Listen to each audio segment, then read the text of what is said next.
What's up, witches? It's me, Luna, and hi, Wacket. There he is. He exists.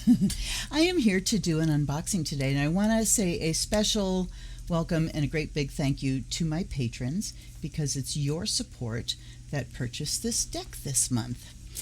Now, before we get to the actual deck, I'm going to show you something here. So, in recent years, there's been a trend away from just the little tuck boxes, which were the only thing going way back in the day, in the 80s and 90s, into big box decks. Here is a Lo Scarabeo box, and a little bit bigger than that is a Llewellyn box, but going for the gold is the Star Tarot. This is from Red Feather.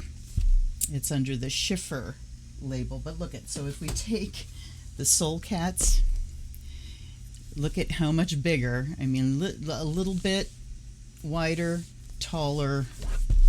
Look at this sucker. Gigundo. Why do we have to get so big? So big. All right, anyhow, this deck, because I have enough patrons now, I can start getting some of the higher price decks, and I'm very excited about this. Kathy McLelland, Your Path to Self-Discovery Through Cosmic Symbolism, the Star Tarot 2nd edition. So I wonder what kind of packaging the 1st edition, and here is what happens when you order things from Amazon, and I'm going to see if there's a place where I can start telling them, do not put this in a padded mailer, because you see this munched corner here. I just sent back a gift deck that somebody purchased for me because it got in the box was actually torn, so I had to send it back. So this is a problem and another reason not to purchase from Amazon. Okay, so we have kathymclellan.com, and we have 2nd edition. Stars are full of miracles and magic. Bring the beauty of them into your life and into your heart. Look, this is so high up here. Star Tarot again, and the back.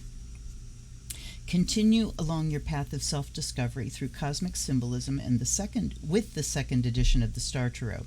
By using 78 stunning cards and detailed guidebook, you'll gain an even deeper understanding of this world and beyond by recognizing and reconnecting to your soul's purpose and inherent gifts. Created for all readers, this book and card deck offer a heightened methodology for deeper connection to your inherent gifts and the true purpose of your soul. Explore new sections linking numerology with the major arcana as you reveal your lifetime personality, along with astrological references, 3 added spreads, and larger artwork on the cards. Okay, so 3 added spreads. This must be comparing to the 1st edition. Explore this indispensable tool seeking infinite personality possibilities. So they're talking about possibilities here. Reveal your lifetime personality. That's very interesting. So I'm thinking you're taking like your what do they call it? It's like the soul number is the vowels in your name, and the outer personality is the consonants. I think it is like life path number that is your birth date. I'm not sure. We'll find out. Explore, okay, personality possibilities, spiritually, emotionally, mentally, and physically. Stars are full of miracles and magic. Bring the beauty of them into your life and into your heart. This was like a $36 deck plus with taxes and stuff. Now, all I've done is take the plastic off this. I almost shot a video way too late last night because all I did was take off the plastic because I wanted it to be a real unboxing, so I have not looked. Here we go. Let's see what's in this giant book. So we have the snappy box, magnetic box, and not anything special here. I guess, is that a pattern? It's a pattern almost that looks like a whole lot like this, only a different color. So it's not just plain blue. There you can see some. Here's the book. No ribbon pull.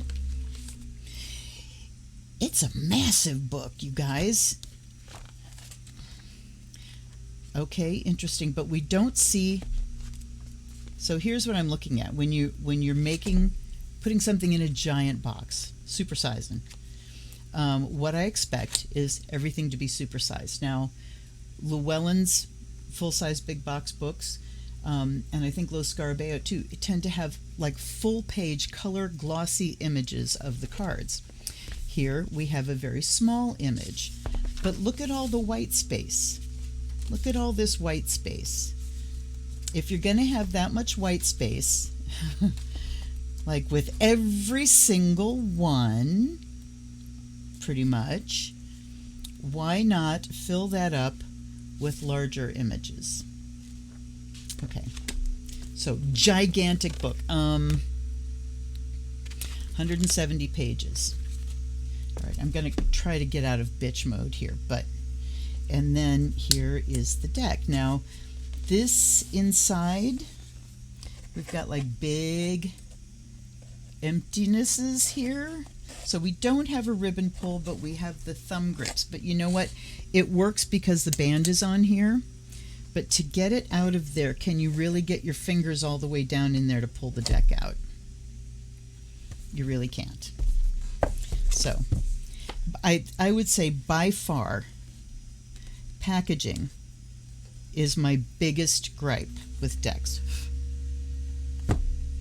So this packaging, I'm not sure why it needed to be this big to begin with. I mean, it's a chunky ass deck. Look at the gilding. All right, let's take the band off and set this and the book to the side.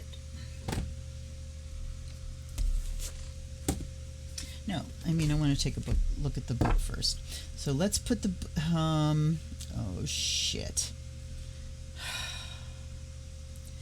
You know what, publishers? Can we just, well, I'm not gonna make this determination yet. It feels like things aren't cut straight, but I also know with gilding, you see how there's chunks of cards? With gilding, they stick together. So let's just look at the book and then we'll go there. All right, this is, okay, Kathy McClelland is an incredible artist, and her Star Tarot deck is the most gorgeous symbol-packed deck I have ever seen. A truly modern deck that will appeal to experienced and beginner readers. It's a multicultural take on the traditional Waite-Smith deck. This includes the culture of the natural world, which is the focus of these richly colored cards. I've been working with her Major Arcana deck for many years in my Tarot classes. Student response is always, what deck is this? Where can I get it? So I'm thrilled the full deck is now here, and that is Carolyn Ayers' Tarot as an Evolutionary Path Professional Teacher and Reader. I'm looking for copyright here. It's the Red Feather imprint. And copyright is 2017 and 2020. So even the first edition is fairly recent. Dedicate, anyway, you don't need the, and then we have the contents. Acknowledgements, forward by Mary K. Greer. The preface, we have the Major Arcana. We have the minors. We have decanates associated with the minors. Interesting. Lunar cycle and aspects. Then we have the suits described, and then the cards look to be grouped by number. So all the aces, all the twos, all the threes. Then we have the quartz separate. Finding your lifetime birth personality and soul card in the tarot. Okay. And then tarot spreads and a bibliography. So here's the foreword. And here's the preface. Decided to do her own tarot images in '91, starting with the majors. I self-published the Majors Only Deck and Booklet, and in 2008 my journey led me to Mary Greer, who introduced me to a bigger world of tarot enthusiasts. Through the internet and San Francisco Tarot Symposium, I found there was an interest and appreciation for the Star Major Arcana deck, which inspired me to move forward with the minors. Okay. Author note about the card interpretations. In the interpretations of the majors and the minors, you will notice I have not included copy about the reverse position. With each card interpretation, I've included the positive and the challenging aspects. However, not to confuse things, there's one card that I felt should be read either way, and that is the Two of Swords. That being said, if one prefers to read the cards both upright and reversed in a layout, the challenging aspects of the cards can become a bit more highlighted.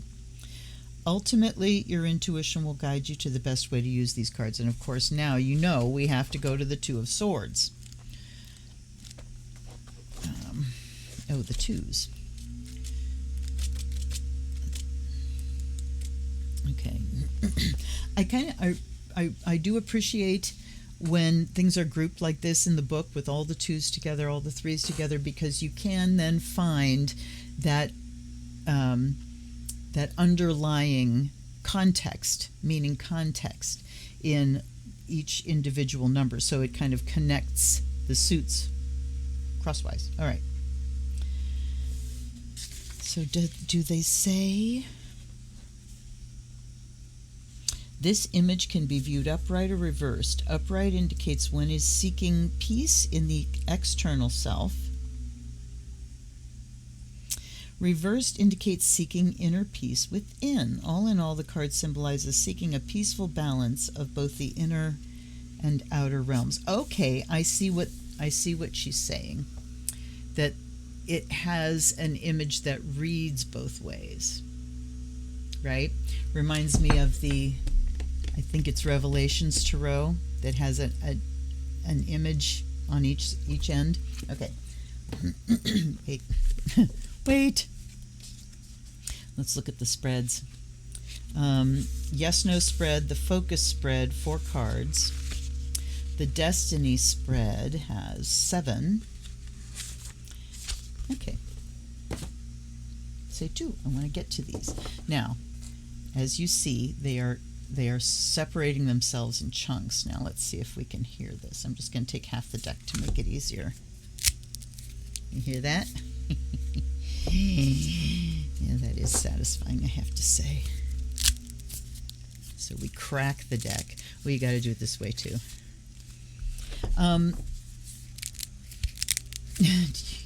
That is cards that are stuck together, separating.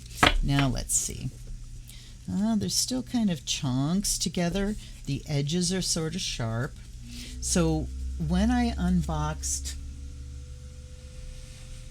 the Fyodor Pavlov, that is a US Games deck, and it has kind of linen, that linen feel cardstock, which makes them very light and pliable, and they are gilded on the edge, and it is solid gilding. This is one of the decks that I talked about in that unboxing, where the edge where the gilding sits is really wide for a card. You see how wide that is? So the gilding has a place to sit. And what does that mean? It means that the cardstock is heavy. I do not look forward to shuffling this deck. I think it's going to be really a bitch to shuffle. And it hurts. These very wide edges make for sharp edges as well. I think it was Tarot the Sorceress that somebody said they'd actually cut themselves on. Anyhow, I am sorry for being so bitchy today. Here is the back, because I'm looking forward to the actual deck. So you see, as I bitch some more, you see how important packaging and cardstock become.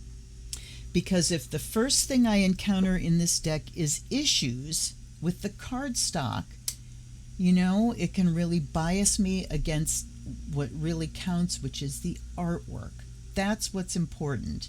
And usability, you know, artwork and authorship, number 1 and 2. Usability is number 3. And packaging and cardstock choices have everything to do with that. I can't believe that I'm 14 minutes in, and we're just now getting to the cards. Anyhow, here's the Fool. And we do see a reimagining. We've got a man dressed in like these harlequinish things.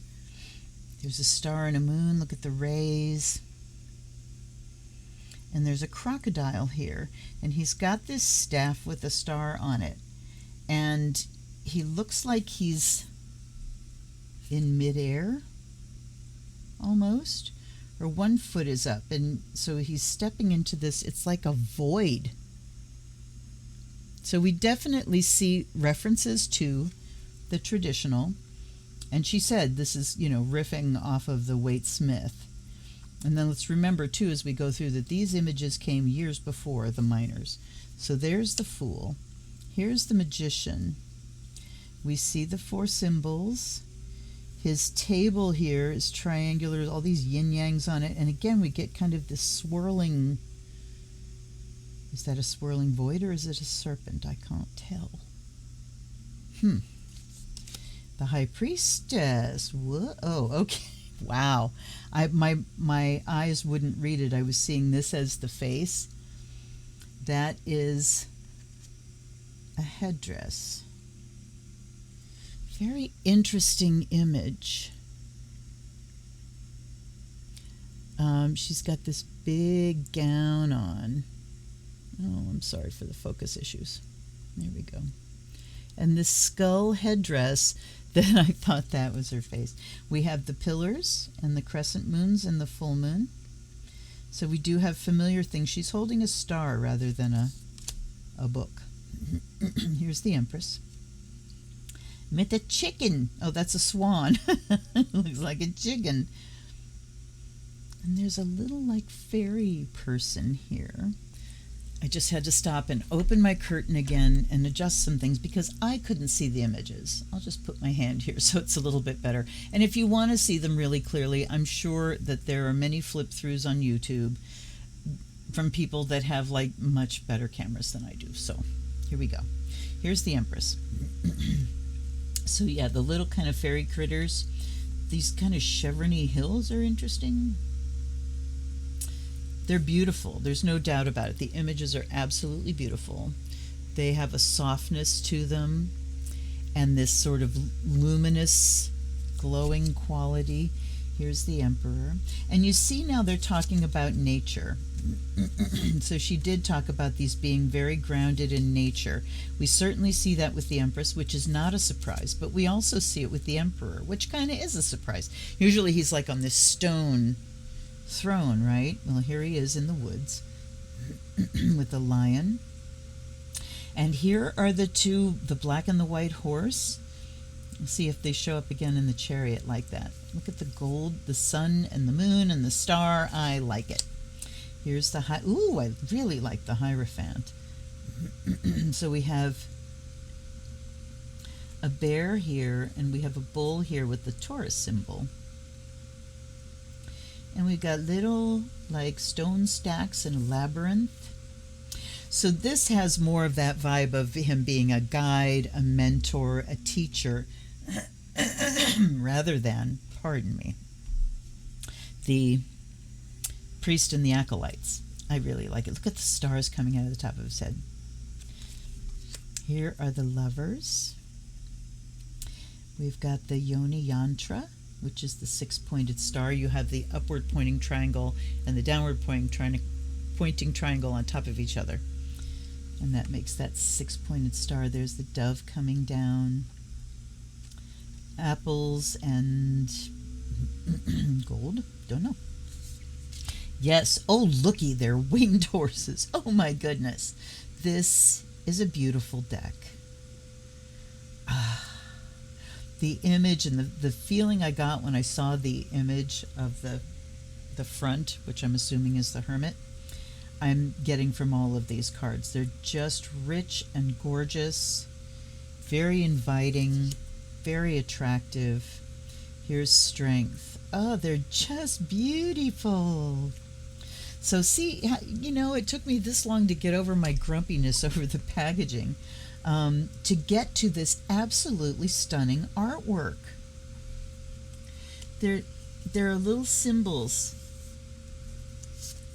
everywhere for you to key in on. Look at the horse.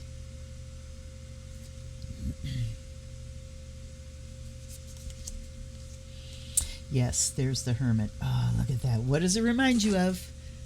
It's like I want to pull out Led Zeppelin 4 and look at that cover again because, ooh, maybe that's why I got such a vibe with it.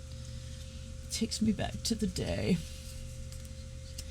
Here's the Wheel of Fortune. Look at the colors. It's so rich. So some of these images have that delicacy to them. You know, like she feels very delicate. And then you come and they feel really bold. So here's, that says Aquarius. And has a circle there. So that's the you know that the beings in the four corners of the world card represent the four fixed signs. So they show up here, and we have a circle here, and then we have a crescent. And this is Scorpio, so we have fire, actually air, water. No, that's kind of interesting. So air is red. Anyway, sorry, I could get bogged down. There's Leo, and there's a triangle here, and then we have Taurus, and there's a square. The square of Earth, do those represent the elements? And see, there were two still sticking together. Here's Justice. Oh, I love it. I love it, I love it. See, I wish that US Games were publishing this deck because the cardstock would be so much better.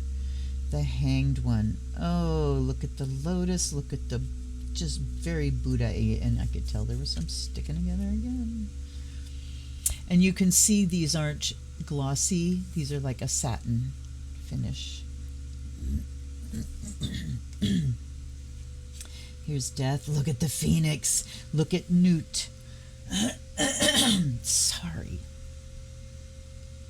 It's snowing today in, mid-March 2023, but the trees are already budding, so I got the grunge. All right, here's the Phoenix. Look at Death and look at the butterfly. So we have all of these symbols of the cycle, the necessity of death. Look at this one. Look at Temperance. That's just beautiful. And we have, this foot on land, but instead of like in the water, it's in space. And there's a crescent moon. There's a sun. There's a moon. Wow. Here's the Devil. Okay. Way radically different. There's a lot here that your eye keys in here, but then if you expand and look at the background, we see what looks like a being here with these wings, and there's a, wow, what the, oh, okay, legs are down here, kind of feathery looking, very interesting. Intricate to the point. All right, so that is actually the devil figure. We see hoofies and a tail and this harlequin kind of, and then there's that critter. Come on. Yeah. And that with like the Eye of Ra, there's a Capricorn symbol. There's a wolf. There's just so much. And then we've got these two beings they look kind of like they're in utero. This looks like umbilical cords and a heart. Wow, so much. Here's the Tower. There's less to key in on them, but my God, it's still there. The sun. Can you see the eye in the sun? Yeah. I think you got a flash of it. Anyway, there we go. I win. Look at the Dove of Peace. Everything shattering apart. There's Mars. We have Hebrew letters. Wow. Here's the Star. She's gorgeous. She's ethereal.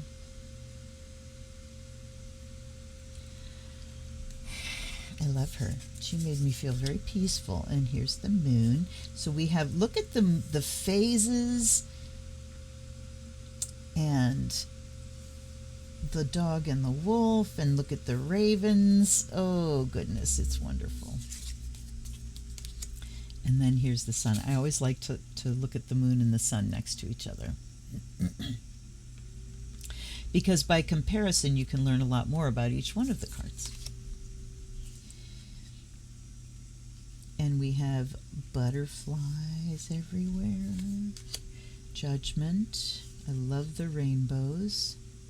This has a very native or First Nations feel about it. Look at the bear, Ursa. And then we have the world. Oh, this is beautiful. So we don't, traditionally, those 4 fixed sign images are in the world card. We have them on the wheel, but not on the world. And we have little sea turtles and, wow, okay. So, the Ace of Wands. Any doubt what element that might be?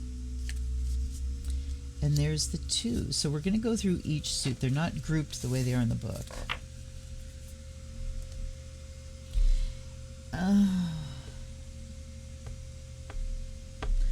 Oh, what a letdown.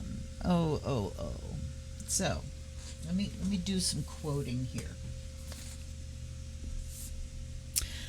She certainly talked about astrology, right? Linking numerology along with astrological references. So it just says astrological references. Well, if you're going to refer, please learn how things happen. Here we have the Wheel of the Zodiac starting with Aries at the top, going around clockwise back to the top. That's not the way it goes. It starts with Aries over here, and it goes counterclockwise through the signs. Please do that. You know how fussy I am, you guys. Okay, 2 of Wands. We have 2 wands, and we have the Wheel of the Zodiac and earth and water and mountains and air and the sun, but we don't really have anything that reminds me of the standard Waite Smith.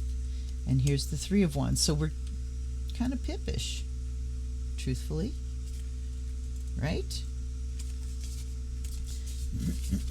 Here's the 4. Ooh, that's beautiful. Look at the baby bears. All right, so now we have a little bit more reference. These 2,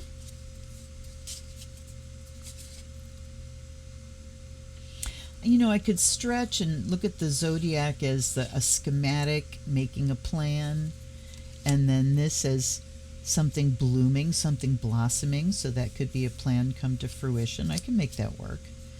And then here is, you know, a structure that is made out of it that is clearly blooming and bearing fruit. The baby bears, I'm not so sure about, but I hope she writes about them. And here's the 5 of Wands.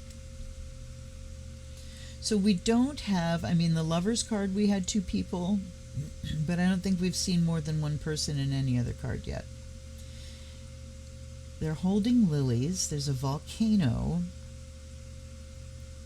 Lots of fire. I mean, there is a lot to key in on. Some of it I don't understand what's being conveyed, but I hope that gets written about. Sunflowers for the 6. So here's the victory card, and look at reaching for the stars and touching it. Wow. Like the heart. Here's the 7. Okay, so we get this idea of boundaries here. This is very kind of Strength and 9 of Wands together. All right. The 8. Well, that certainly shows a lot of energy being let loose. Here's the 9. We have the wolf and the dog, or maybe the 2 wolves from the moon card. Staff planted in the moon. And here's the 10. Very different. This shield. The mustache is interesting. But why not? Okay. And I mean, this gives me kind of an idea of another schematic, a medicine wheel with a chart, though I recognize those as angles in an astrological chart. Here's the prince. Again, the rainbows. Wow, and a unicorn and a lion. Woohoo! Here's the knight. So fiery. Look at the phoenix. The queen. Oh, she's beautiful. She has 2 kitties. Usually, well, my Hanson Roberts with the kitty in her lap, but these are just beautiful. And here's the king. He's really something too.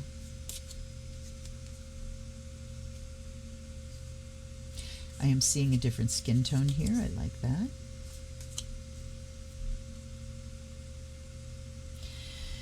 And the lions. All right. Oh. This is a visceral kind of deck. The images with the color just kind of, I feel them. I feel the energy of these. This artist certainly has magic.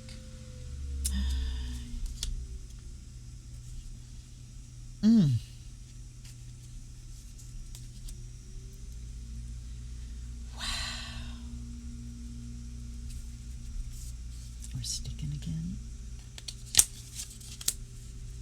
Here's the 3 here. Oh my goodness. You don't have to think, oh, 3 of Cups, that means joy and celebration. Just look at this. And then look at this. So we don't get that withdrawal and disappointment. We get the withdrawal and peace, going deep. We got the chakras, herons. Oh, the 5. Now we feel loss. Now this rainbow of butterflies. So here's what's being focused on. The cups that have spilled, the things that have been lost, but look what's behind. Just change your perspective. And here's the 6.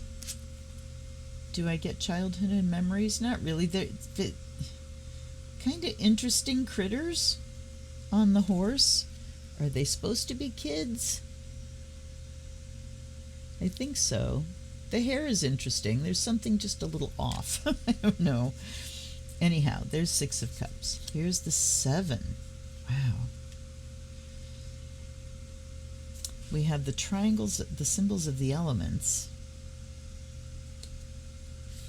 But we don't have the indication of, every cup has something different to think about. Here's the 8. Look at the light shining out. The 9. Oh, that's beautiful. So many butterflies. And here's the 10 of Cups. The rainbows around everything. Here's the princess. The knight.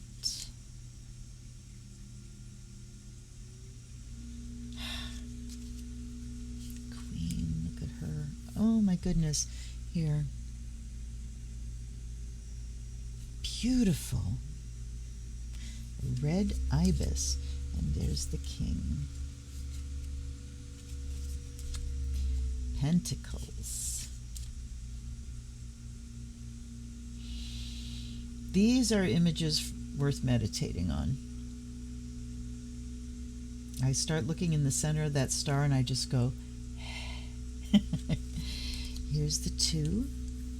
So again, that we get a little pippish.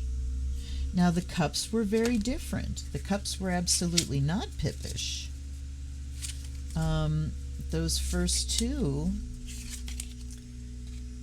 or 2 and 3, we had definite things going on.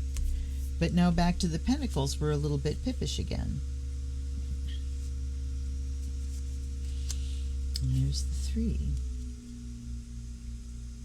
Look at the eggs in the nest. And here's the 4. Very interesting. I mean, I get the sense of, but it's informed by the standard imagery that I have in my head. Looking at here, what is that?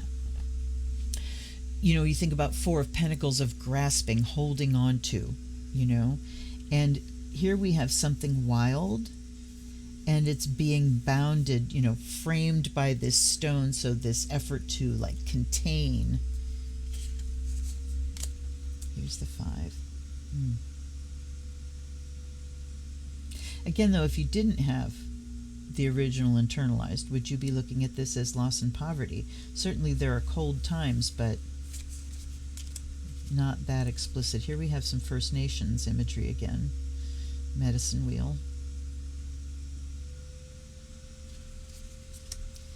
Here's the 7. I have to say, while I did notice a different skin tone in, is it the King of Wands? I haven't seen it since then. Look at the horses going through the sky. Okay, here's the 8. Sorry, I was thinking for a second there. I mean, these are beautiful images just on their own to, have on your wall. There's the 9. Look at the black tiger. Oh, look at that. I mean, just look at the frame of the hearts and the roses, and we've got little fairies popping in everywhere. Okay, there's the princess. The knight. I love him. The queen. So the First Nation seems to be the only kind of cultural references that I'm recognizing. She's something else. And there's the king. And coming up last, we have the swords. The 2. All right, so there's the upright. And then... So eyes closed on both of them. And I'm not sure what the other difference is. They both have a waxing crescent moon. Okay, so we have a two-sided image, but what's the difference? All right, here's the 3. Oh my. That is certainly descriptive. Look at the spirits coming in.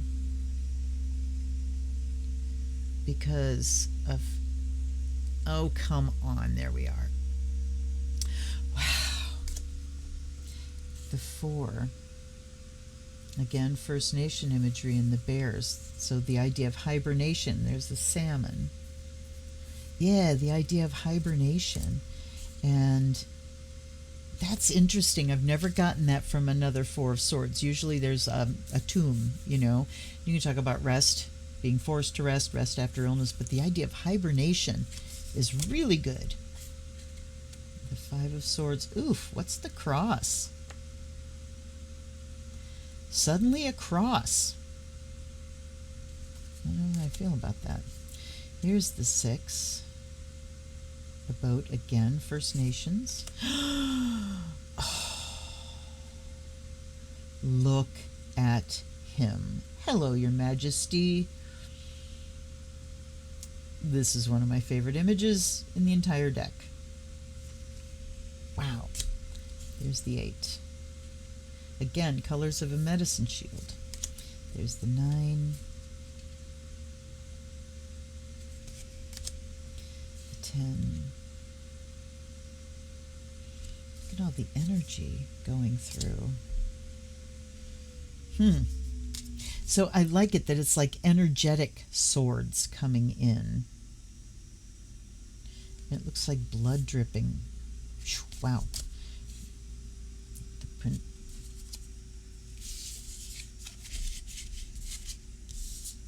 Okay. So Prince. Okay, you know what? I'm just realizing that in the receptive elements, we have a princess. In the active elements, we have a prince. And then the knight.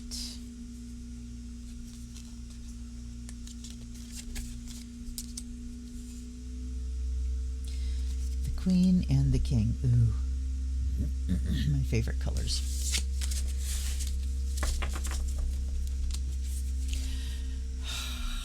Dreading the next part.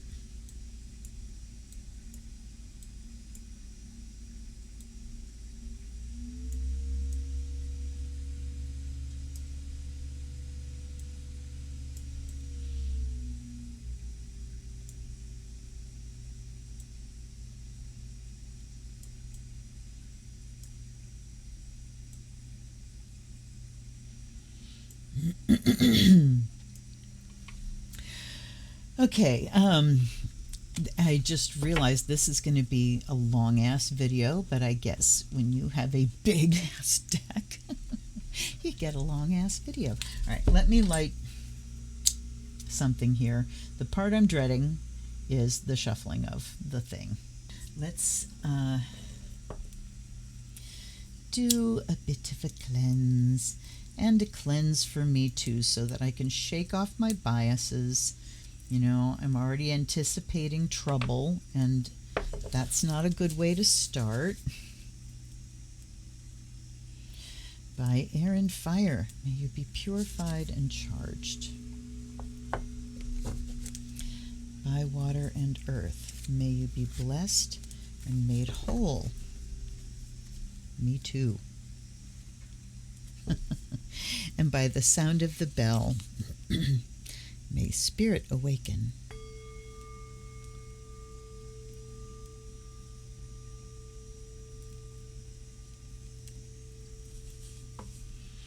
All right. Guides and guardians, allies and ancestors, thank you for being here. You are always most welcome. I offer you fresh water. I offer you the fire of Azrael. Pray for me, gang. All right. I mean, it's a chunky deck, so just holding it in order to shuffle is stretching my stretchy fingers to their max. Here we go. Yeah, no. Oh man, you guys, not fun. Not fun at all. Yeah, I can't bridge, can't. Let me try a half at a time. And you know, I go on about it, I bang on about riffle shuffling because in the beginning it is the most efficient way. Now if I bust the deck in half, it's not too bad. It's the best way to thoroughly randomize the cards. You know, you want them thoroughly mixed before you start giving them a question. And they say that 7 times shuffling riffle is the maximum randomization. I'm not going to go. That word just wouldn't come out. I'm not going to go further than this. That'll be our initial mix. And then you cannot cut shuffle. Look at this. You can't. You can't get your hand around it. It's too big.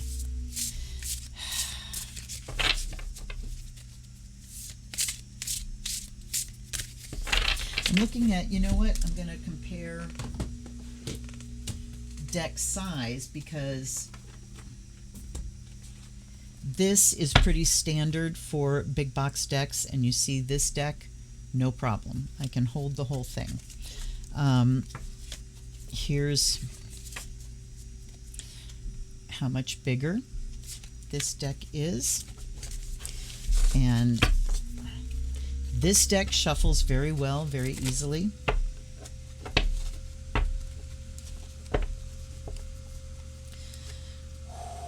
Wow.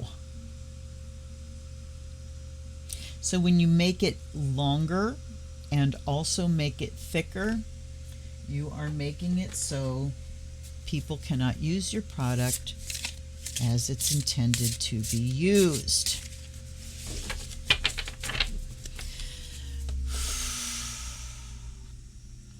All right, connecting with my guides to settle my pointiness. All right. Please, they're falling over just because of how big they are, so I'm not considering those jumpers.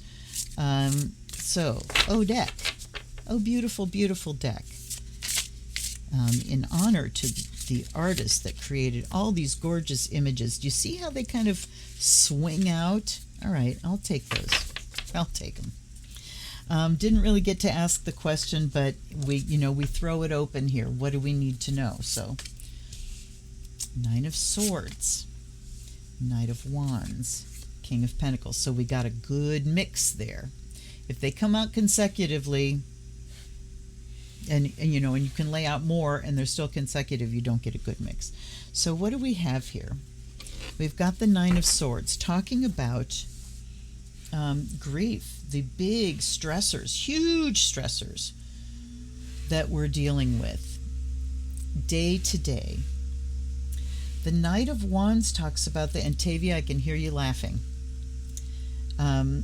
She knows just how I absolutely hate court cards, but I'm changing that attitude. No, I love court cards. They're subtle. They have so much to tell us.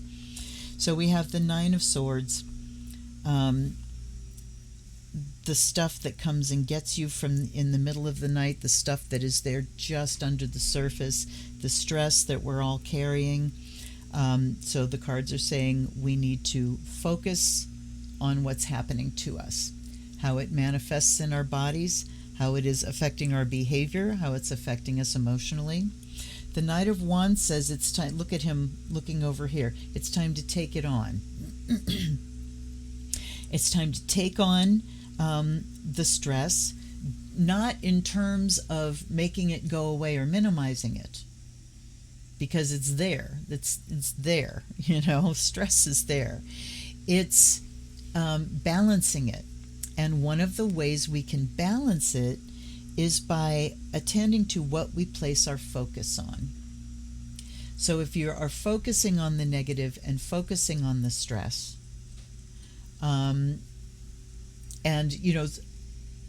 the extraneous stuff is stuff that isn't coming to get us in our own lives personally. It's stuff that we're getting because we are reaching out to see what's out there, and then they stress us. So Knight of Wands is like time to trim the stressors in our lives down to the ones that we don't have a choice about, dealing with. And then we've got King of Pentacles on this side, and look at how grounded and stable he is. Also very good at dealing with resources, so that comes in here too. We have the World, completion. All right, whatever grief processes we have going on, and whatever fights we have going on, battles we have going on in our personal life, things are coming to completion in a big way. And now we have another gourd card. The Prince of Swords. It's time to use our minds and look at how we can bring... He is clear seeing, true seeing, discernment. He can also be fear. My Hanson Roberts, which is the foundation of my tarot. I mean, my first deck was a standard Waite Smith, but second one that I really started reading with was Hanson Roberts.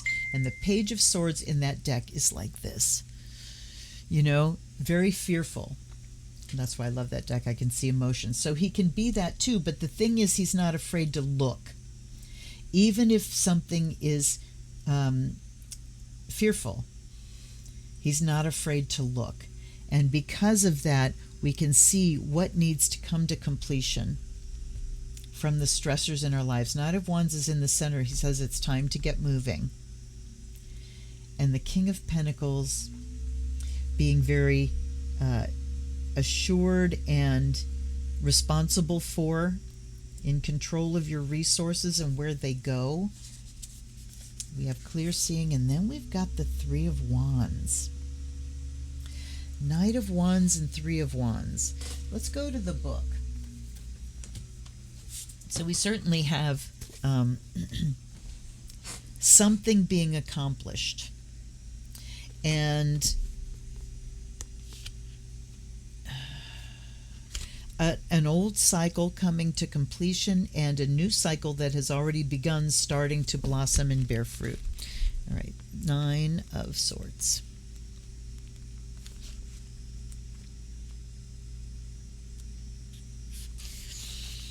Astrological is Venus in Gemini. Do they have that on the card?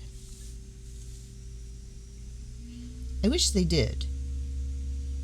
You know, when you're doing astrological references, it's so nice to have them on the card, like the Heaven and Earth Tarot. All right, well, it's not. So we have Venus in Gemini, and the decan is 10 to 20 degrees of Gemini, mutable air, second decanate, which is the Libra decanate of Gemini. Love, soul, fidelity. Lunar cycle is balsamic moon. Keyword phrase, dark night of the soul. Yes.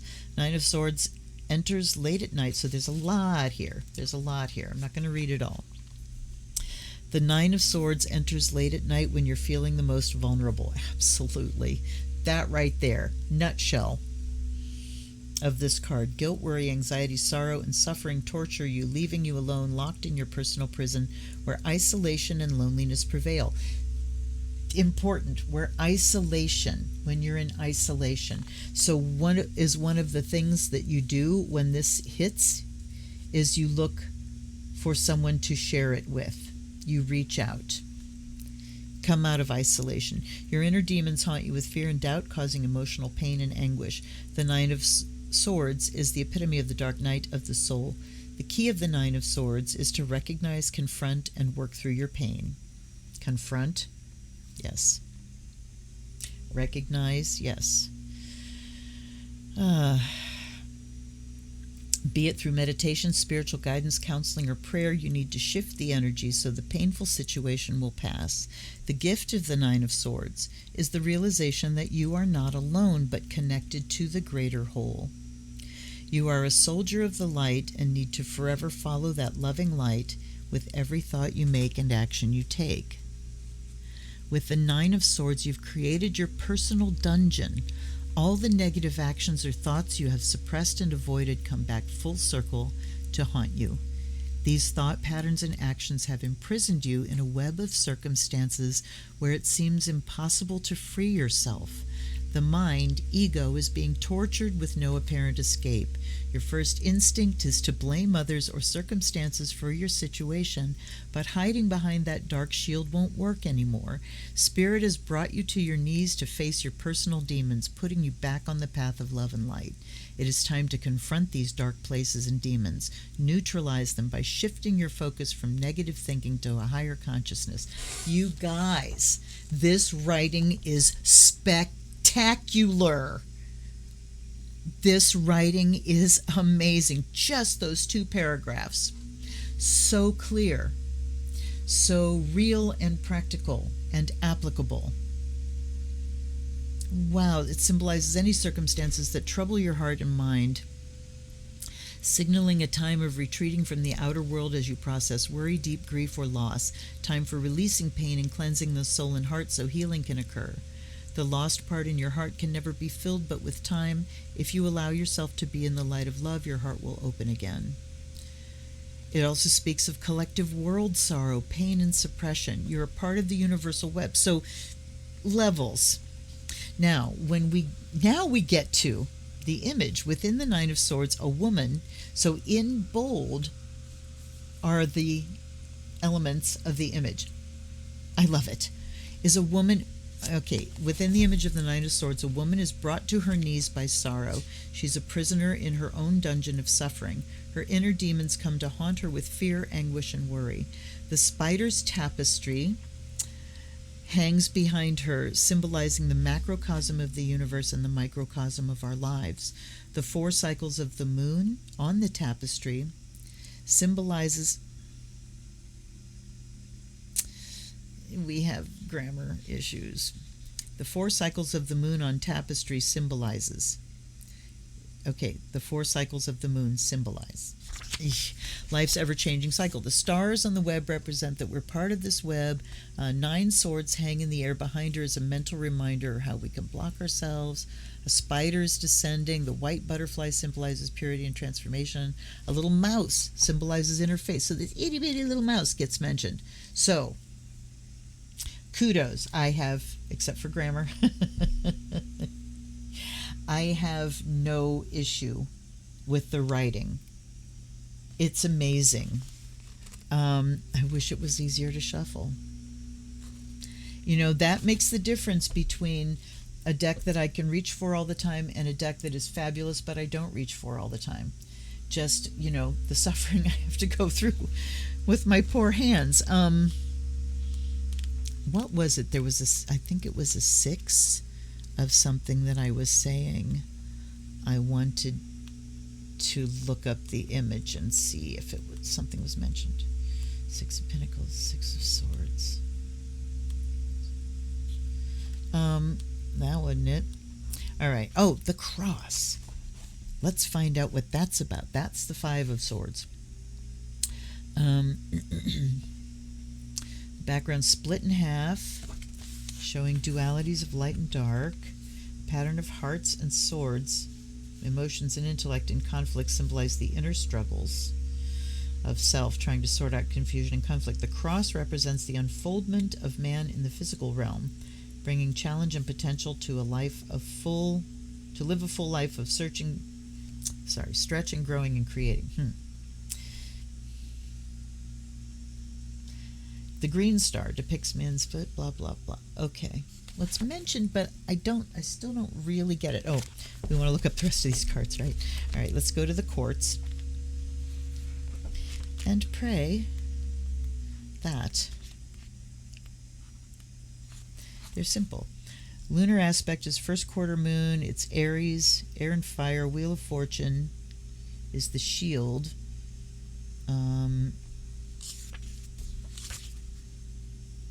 Interesting. So the knights, it seems like all the knights have a shield. And his shield is the Wheel of Fortune. The archangel is Michael. The keywords are sun warrior, courage, and creative force. All right. Stallion, helmet, boots, 2 dragons, the lion, yellow tunic, red cloak, stars, Wheel of Fortune, 4 cycles of the moon, flaming phoenix wand. We really go in depth. And I love the keywords, courage and creative force. So the courage to face our grief. Now let's look at the King of Pentacles. Last quarter, moon, fall equinox. So they have a sacred day. Virgo, fire and earth. The shield is the world trees. Okay, so they all, I guess all the quartz, yes, all of the quartz have a shield on them, some round element. Father of manifestation and well-being, steward of the land. So again, talking about caring for your resources. Let's look at the world. We haven't looked at a major yet. The gateway to wisdom, integration of the self. Wow, there's a lot. The world universe symbolizes a completion and a new beginning of the magnificent journey through the 22 keys of the majors. The mind, body, heart, and spirit are in harmony and fully integrated, opening you up to the boundless gifts of the world. The whole self bathes in the expanse of creation. Bathes, maybe? Living in complete trust without fear. The fool has traveled a long road to get to the heights of the world. Here there is joy, love, and fulfillment. The world/universe's number is 21, the number of perfection, divine wisdom and love, unity, true higher self, and reincarnation. All right, so we go on and on. Symbolism, and then as a separate section for the majors, we have the symbolism. All right. Wow, I mean, extensive. I want to look at the Prince of Swords. His shield is not mentioned. Okay, now I'm kind of upset. Did it just get left out? No.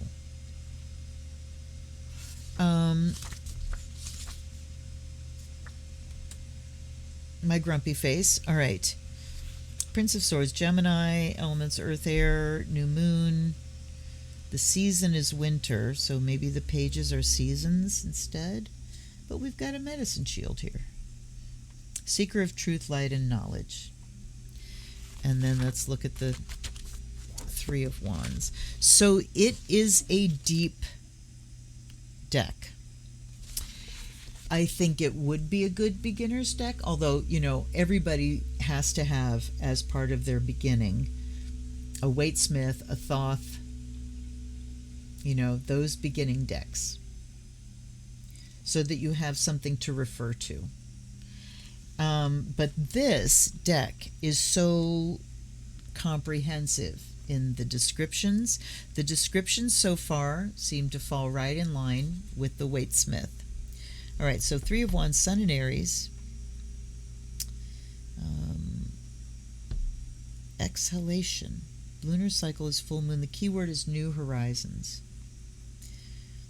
Keyword might be a little simplistic there. The balance of the trinity of the body, mind, and spirit working in harmony, burning with passion, integrity, and commitment.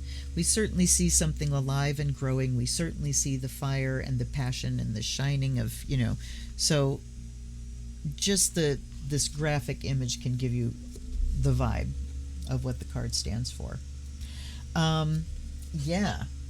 Okay. I apologize for all the bitching. I apologize for my grammar inflexibility. It's Virgo, you know, Mercury and Virgo conjuncting Pluto. I cannot help it, you guys. But I love the deck. Hate the packaging, hate the cardstock. Love the deck. Love the writing. Kathy McLellan. Remember that name. This is the only deck that she has. I did go to, she's got a website, and this seems to be it so far. I hope that she produces something else. You know, I would love to see an oracle deck from her. I would love to see her with a different publisher and different cardstock and different packaging. But, you know, other than all the physical things, as far as intellectually and spiritually and the emotional impact of a deck, I love it. I absolutely love it. It's exquisite. I think sometimes publishers might think that, you know, in order to charge more for a deck, it's got to be bigger, thicker, you know, and no, it doesn't. It really doesn't. I appreciate the gilding, but we can make something high quality and, you know, charge a little more for it if you want, without sacrificing utility, I guess is what I want to say. I'm putting it back in the box just because I'm fidgety today. All right, you guys, thank you so much for hanging out with me. If you like this, hit the like. If you want to join Patreon, there's a link down below. I'm starting to give some exclusive content here or there, but you get a say-so every month in what deck I buy from the money that you give me to support the channel. I appreciate it so much. There's other ways to support, links for donation. There's a wish list. Purchase me a deck off my wish list, and I will read for you personally on my test drive. All right. Sorry. Ooh. Take care, you guys. I will see you soon. Till then, this is Luna. Blessed be.